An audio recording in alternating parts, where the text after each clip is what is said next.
Okay guys, welcome back to another video. I am in my backyard right now and I'm just doing a little field test of the Sony A7C Mark II.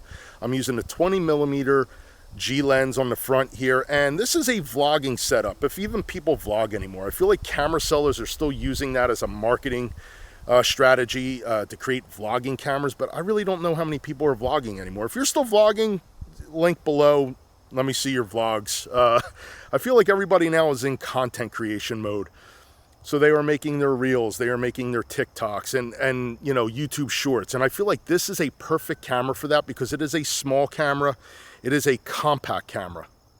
And the great thing about small and compact cameras is you're more confident to bring them out in public, where as with a larger camera, you may not do that because you don't want to draw attention to yourself. Now, I'm not saying this is going to not be an attention grabber. It's still a camera and you are pointing at yourself and talking in public, but I think you're less likely to be apprehensive about bringing that camera out because it is a smaller form factor. Now, this could be a typical blog or vlog setup, if you will. So I'm using daylight white balance.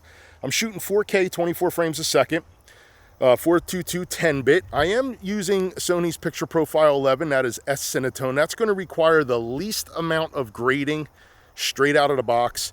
I am shooting 1/50th of a shutter speed, so that is double the frame rate. And I am at ISO 125, and my EV is right around +3 to 0, and it does jump up and down depending on where I am. And we're at f7.1 just to accommodate that. I am not running an ND filter, so that's the reason for the closed down aperture. I am running active stabilization, which crops in just a little bit, but you can see the stabilization on this. You can judge for yourself if it's good. I'm using Sony's little tripod remote slash trigger type thing here. I think it's the VG something or other. I'll put a link in below. But this is handheld, holding the camera right in front of me, shoulder, height, arm length away, 20 millimeters. And this is kind of what it looks like if you're walking. I'm going to step up the pace a little bit here. This is like a brisk walk. And you tell me how the stabilization is. I'm holding this right out in front of me. I'm switching arms now. I'm going to turn. And this is a typical vlogging situation. What the camera looks like with this active stabilization. Supposedly, I think 7 or 8 stops of stabilization. I think that also is if you're using a optical stabilized lens, which I do not believe the Sony 20mm is. So we'll see how it looks, but this is just a quick test. I am using Sony's little BCM E10 or B. I'm so bad with the names, guys. The little Sony mic that goes onto the multi-interface hot shoe on the top here. So this is at a +10 decibel, and I can see that the audio decibels look good. Not a problem there. Let me slow down here and talk to you guys for a minute. Find a nice little spot.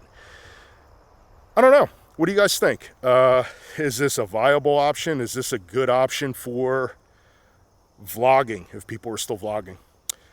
Let me know. More content with the Sony A7C Mark II. If you have not yet checked out my video on the channel on the A7C Mark II, comparing it to some other cameras just in usability. So welcome back, and here we are back in the studio again, just shooting another clip with the Sony A7C Mark II, using a 20mm lens, 4K 24 frames a second, S Cinetone straight out of the camera, so I don't have to color grade. And that's the whole point, right? Turning around content quick, not having to spend much time editing your content other than clips and whatnot.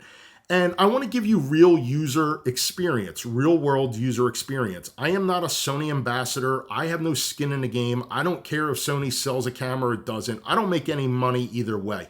And that's the same with all these camera gear companies that I work with.